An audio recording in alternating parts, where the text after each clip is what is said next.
Selamat pagi Bapak Ibu dan saudari-saudari yang terkasih. Berjumpa lagi dalam channel Inspirasi Sabda bagi keluarga Keuskupan Agung Medan.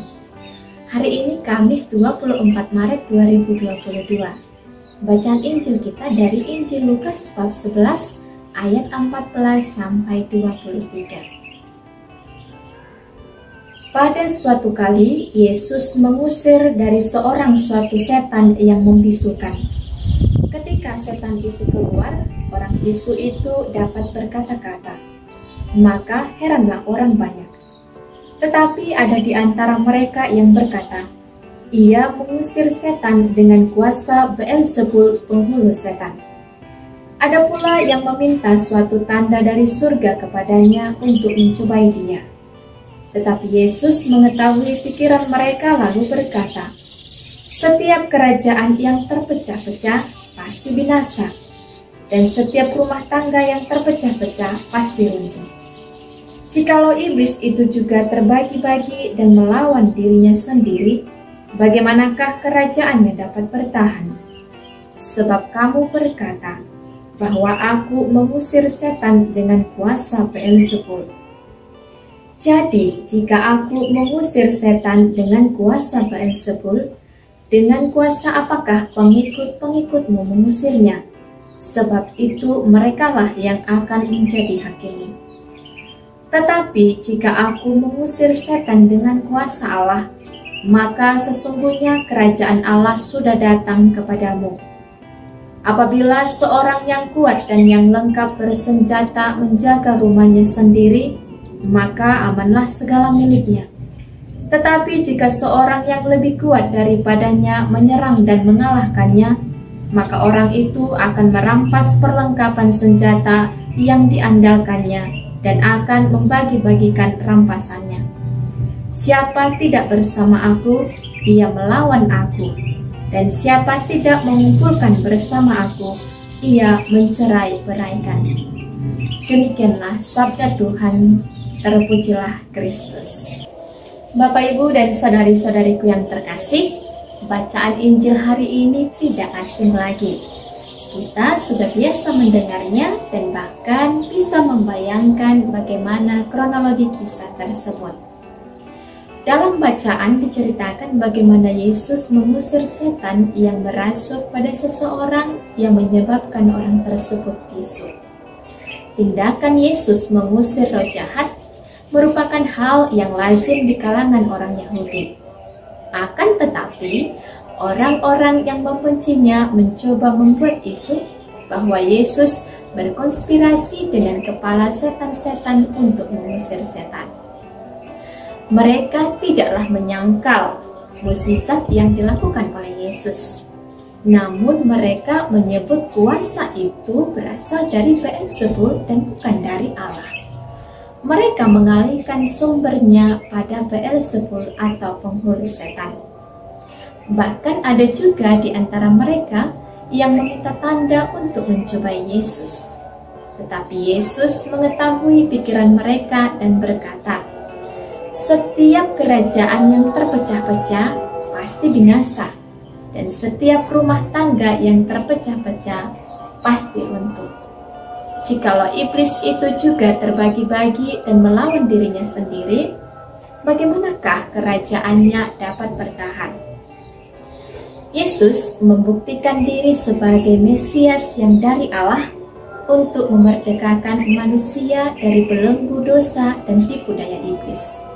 Akan tetapi sangat disayangkan, karena atas kekerasan hati orang-orang Farisi dan ahli-ahli Taurat, mereka menutup diri terhadap keselamatan yang diberikan Allah melalui kehadiran Yesus. Bapak, Ibu, dan saudari-saudari yang terkasih, sebagai manusia terkadang atau bahkan mungkin sering kita mudah dan ikut terhasut lingkungan sekitar kita untuk menjelek-jelekkan orang lain. Pikiran kita jahat pada sesama. Saat orang berbuat baik, kita mencelah mereka. Kita katakan bahwa orang itu mencari muka, mencari perhatian, haus pujian, pamer, dan lain sebagainya.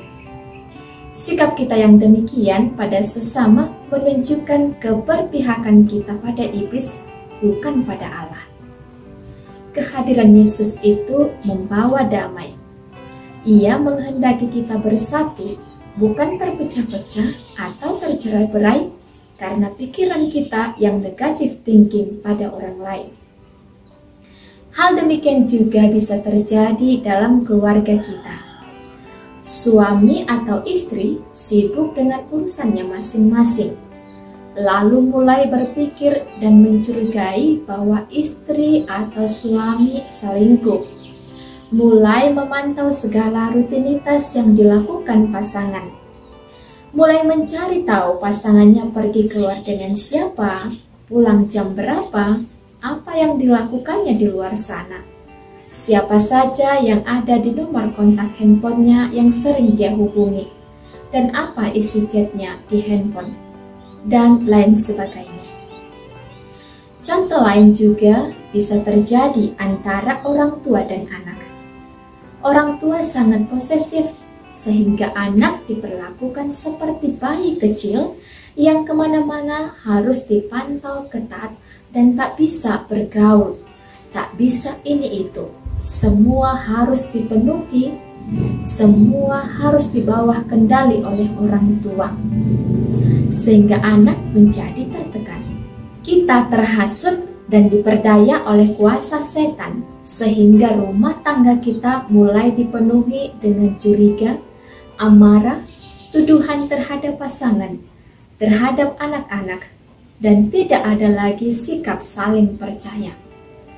Keruntuhan rumah tangga kita menjadi keberhasilan besar bagi iblis, karena pekerjaan iblis adalah merusak, memporak-porandakan, dan menghancurkan hidup manusia.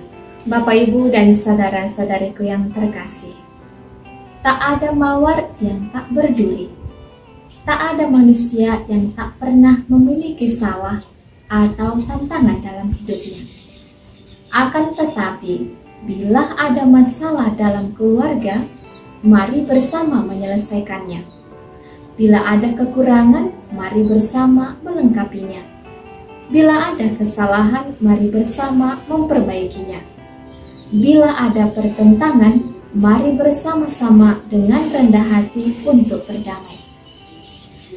Saudari-saudariku yang terkasih, masa Prapaskah ini kesempatan emas bagi kita untuk semakin membuka hati, mendekatkan diri pada Tuhan, menjalin relasi dan kedekatan yang intim dengannya, mempersembahkan hidup keluarga dan karya kita pada penyelenggaraan ilahi, agar hidup kita senantiasa bersatu dalam kuasa dan kekuatan dari Tuhan.